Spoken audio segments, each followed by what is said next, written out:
my great pleasure to introduce the next speaker, who I've known for approximately 5 years. And in that 5 years, I've gotten to meet him a number of times. And one of the things that I really appreciate about Alex Collier is his courage. It takes a lot of courage to come out and speak a truth that people aren't ready for. And to tell people that you've had face-to-face meetings with extraterrestrials, human-looking extraterrestrials, who have given you these incredible insights and information is not an easy thing in a very skeptical world, and you pay a very heavy price, and it takes a lot of courage to do that. And Alex has been doing this since 1990. Well over a decade. He paid a very heavy price for doing that, and he continues to do so. He had to go basically quiet for a number of years, had to go kind of like underground, semi-retirement, but only the last year, it's only the last year that he's come back to give some public presentations to talk about what is really an ongoing set of experiences with these phenomenal extraterrestrials from the Andromeda constellation. There's really not much I can say to introduce you or to prepare you for what Alex has to say. It really is something to be open to. It's not an easy thing to accept that people are having these kinds of experiences, but I can assure you it's very, very real. It's something the government does not want you to know about.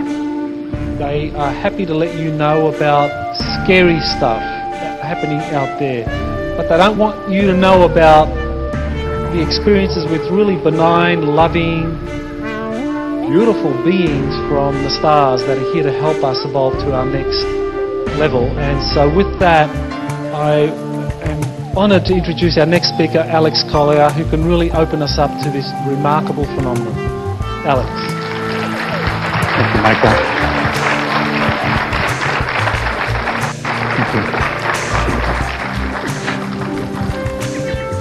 Hi, ladies and gentlemen. Thank you so much for attending this presentation. I want to thank Dr. Sala and Angelica and all the staff for this incredible conference. It's just remarkable, and my wife and I are thrilled to be here. We just love the islands, and it's a great escape from the mainland. What I don't want to do today is go into a lot of background. There is more than enough information out there. I know if you just type in my name, some things will come up, okay, both pro and con. And I would just encourage you to research it and make up your own mind. What I want to do, though, is I want to just get right into it. I'm traditionally a very slow starter in a talk, and I want to avoid that. The bulk of the talk will be about mentorship. I want to spend about 15-20 minutes just kind of bringing you up to speed with things that are going on in the world. Obviously, I'm going to assume you're all paying attention to what's going on. The world politically is changing dramatically. We are moving towards a fascist world government. Individual liberties and rights are disappearing all the time. In fact, here in the United States, the only reason we have a Bill of Rights is because of the Second Amendment, because they haven't figured out how to get the guns. The Constitution is essentially gone. They're doing whatever they want, whenever they want, regardless of the boundaries and the chains that the Constitution limited them to.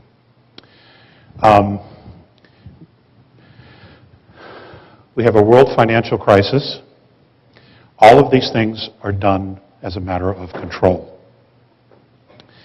And essentially what we have is we've had a global government for some time, actually, but now they're just becoming more and more overt about it because they feel so confident that they have everybody exactly where they want them.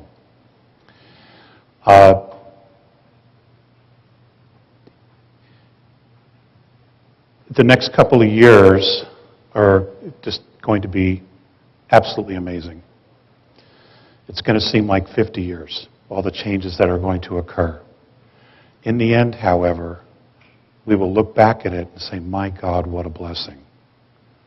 Because clearly what we're doing and what we have created for ourselves isn't working. It has only detached us so much, not only from the earth, but from who we actually are as souls, as beings. So it's not sustainable in any way, shape, or form. Even if the governments of the world came clean and said, okay, we are colonizing Procyon and Altar, and we have found all of these resources, and we're bringing them to the earth, and everything's going to be okay, it is still unsustainable. And the reason for that is we are not living a spiritual life. And that's what we are. We're spiritual beings. Okay? We are not a natural resource to anything or anybody. And over the years, being with Morine and Phaseus of the constellation of Andromeda and others, what's been very difficult for me, the learning curve for me was being able to shift my perspective to how they view us. And that's been a real challenge because, this reality is so real. It is so solid. And having been born and raised a Catholic and come from a very large family, gone through the dogma, the indoctrination, that many of us have gone through as kids, it's been pretty tough to just push it away and just take that huge leap of faith that, okay, this is all wrong, or it isn't sustainable, it isn't right. I'll just take that leap, that risk, and just kind of move away from it, pretend it isn't there, and try something different. There have been enormous challenges. And I know I'm speaking to the choir. I know that this is a very evolved group, and I know that you have all gone through that. Vision quests, tremendous losses in our lives, all of these things challenge us. And those events help define who we are and who we've become.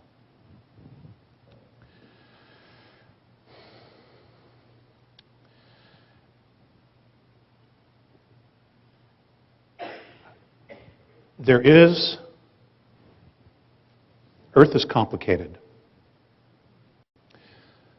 There is a darkness that is here, that is present on Earth, and under the Earth, and around the Earth. Okay?